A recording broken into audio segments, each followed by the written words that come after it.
Hello and welcome back to the channel. If you're new here, hi, you're very welcome. This is Reading the Past and I'm Dr. Cat. And perhaps you spotted today's video title, A Pirate Named Alice.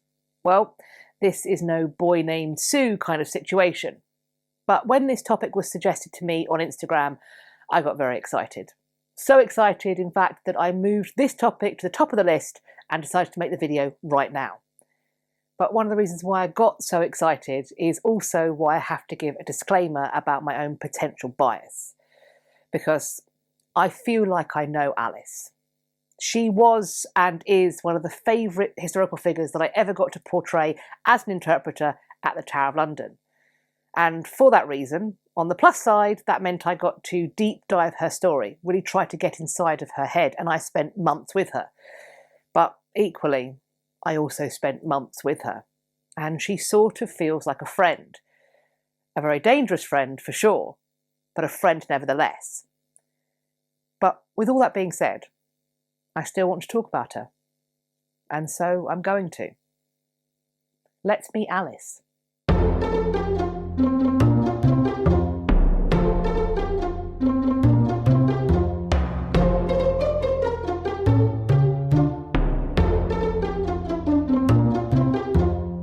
The full story of Alice's life and crimes is unclear. The narrative remains obscured. We aren't sure, for example, when she was born or where. I have seen some secondary accounts refer to her as being a native Londoner, but I have yet to see the primary source that backs that up. So if anybody has seen it, please do send it my way. We aren't even sure what her name was. She is variously referred to as Alice Tankerville, Alice Tankerfeld, and Alice Wolfe. The last of these comes from, we assume, the man who may or may not have been her husband, John Wolfe. He was a merchant of the Steel Yard, which is the place of doing business for the Hanseatic merchants, that is now covered by Cannon Street Station. That John Wolfe did business in a place that was tied to the Hanseatic League makes some sense, and it supports the fact that he was described as being, quote, a colloner born. We assume that this means that he originated out of Cologne. Through these connections, John Wolfe would presumably have had a way to earn money legitimately. However, it also seems clear that John Wolfe was a very naughty man. When it comes to Alice and her profession, like so much about her, that is also unclear. It is intimated that she may have earned at least some of her money through sex work. In Edward Hall's Chronicle, she is referred to as a harlot who frequents strangers' bedrooms. In 1531, the enormous sum of 366 crowns are making their way to England. They are being sent from the continent, and they are intended to fill the coffers of Henry VIII. They go missing en route. They've been stolen. John Wolfe is swiftly implicated and imprisoned in the Tower of London, I assume awaiting trial and possible execution. During his stay, Alice Wolfe is a frequent and charming visitor. I say charming because she makes it her mission to befriend his jailers. One of these jailers, I believe, is a man called John Board, and he will become relevant in just a moment. But I think at this time she is befriending his jailers for a different purpose, so that she may make his stay there more comfortable. Because she has been kind, in whatever way, to these jailers, I think John Wolfe is permitted to have greater creature comforts, that Alice is allowed to bring them to him. On this occasion, it seems that luck was on John Wolfe's side, because he was released from the tower, apparently for lack of evidence. At the same time, and presumably before, his good lady Alice had been going about her own business, and she had managed to work her way into the company of two incredibly wealthy foreign merchants, whose names were Jerome de George and Charles Bench. Early in 1533, John and Alice Wolfe decided to take advantage of these friendships, to capitalise on them, if you will.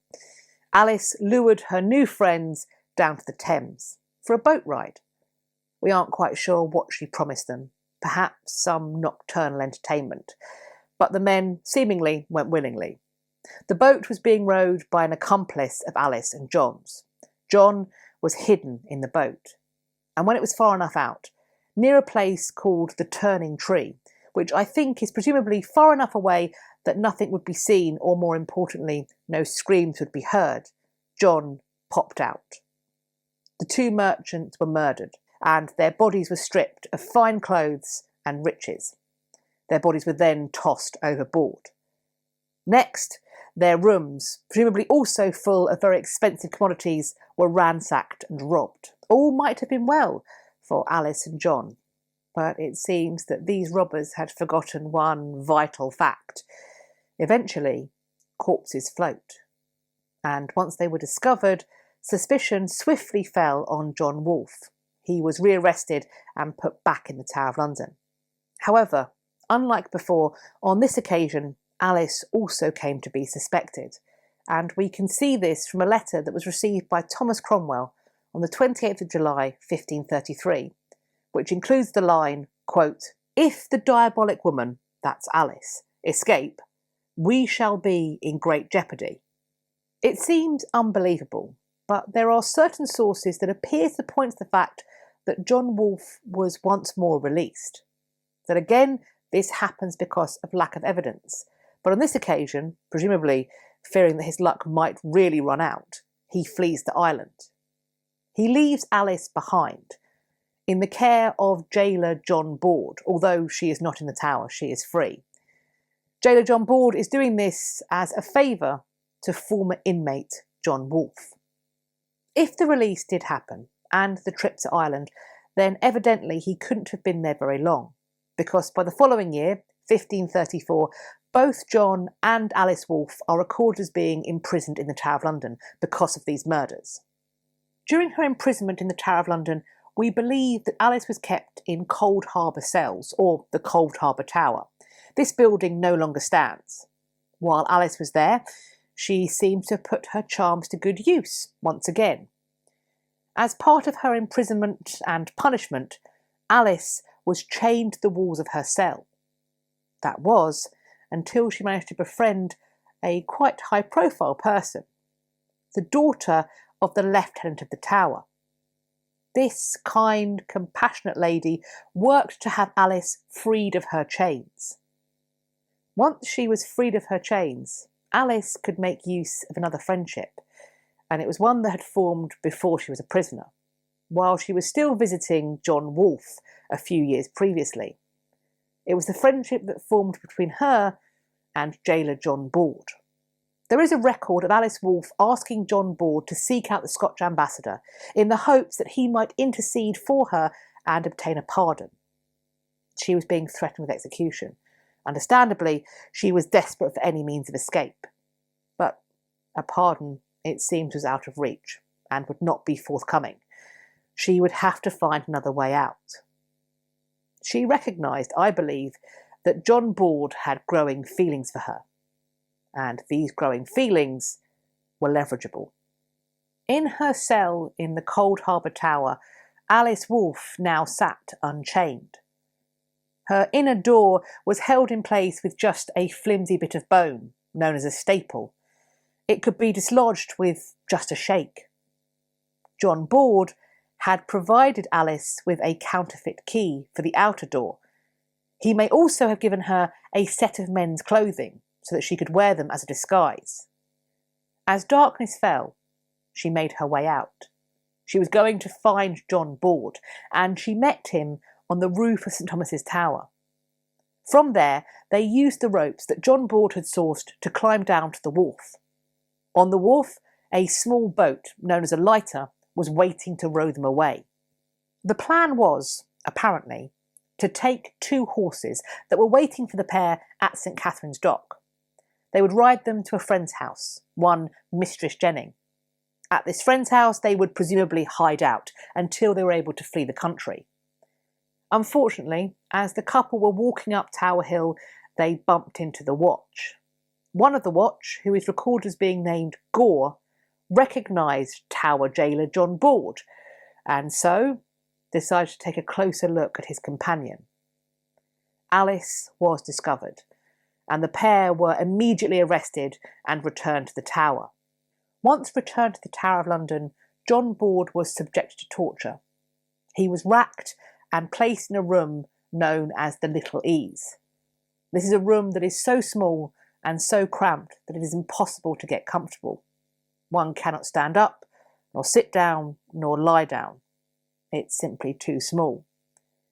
We aren't sure where this room is today. Perhaps it was in the Coldharbour cells or Coldharbour Tower, and so it came down when that block fell. Alternatively, it may be in the bottom of the White Tower and has since been bricked up and hidden away. John Board was tortured, ostensibly to see if he had co-conspirators in the escape, and possibly to see if they could find out what his motive was. That they were successful in. He would eventually be reported to have said that he was motivated, quote, only by the love and affection he bare to her, Alice Wolfe. John Board would be hanged for his betrayal of his post and of his duty, for helping Alice escape. Alice and John Wolfe would be reunited, to suffer together for the robbery murder of these merchants. You may be thinking, this video is called A Tudor Pirate Named Alice. Well, as Alice's crime took place on the river, it was technically piracy. Thus, both she and John were fit to suffer on what was known as the Pirates' Gallows, which was an execution dock in Wapping. They may have been hanged there in the way that we understand, allowed to die before the tidal river could cover and uncover their corpses. Or it's possible that they may have been chained up alive, at low tide, and that the rising Thames may have been their executioner. Edward Hall's chronicle offers an account of Alice's post-mortem fate, and I want to warn you, it is deeply unpleasant and highly degrading. So much so, I will be putting a timestamp now so that if you wish to skip, if you don't want to hear this, you can. If you want to skip, please do so now. We are told that, quote, she was not cut down until such time as it is known that beastly and filthy wretches had most shamefully abused her while being dead. But what do you think of what we know about the life, crimes and fate of that dread pirate Alice? As always, I'm looking forward to reading your conversation in the comment section underneath this video. Or you can come and find me over on social media. I'll leave links to my Instagram and Twitter in the description box. Follow me there and we can continue this conversation. I do hope you've enjoyed this video and found it useful. If you did, please let me know by hitting the thumbs up. Please also subscribe to this channel, and while you're there, hit the notification bell beside the subscribe button so that YouTube tells you when I've next uploaded. I hope you're going to have a great day whatever you're doing, and I look forward to speaking to you all in my next video. Take care of yourselves. Bye-bye for now.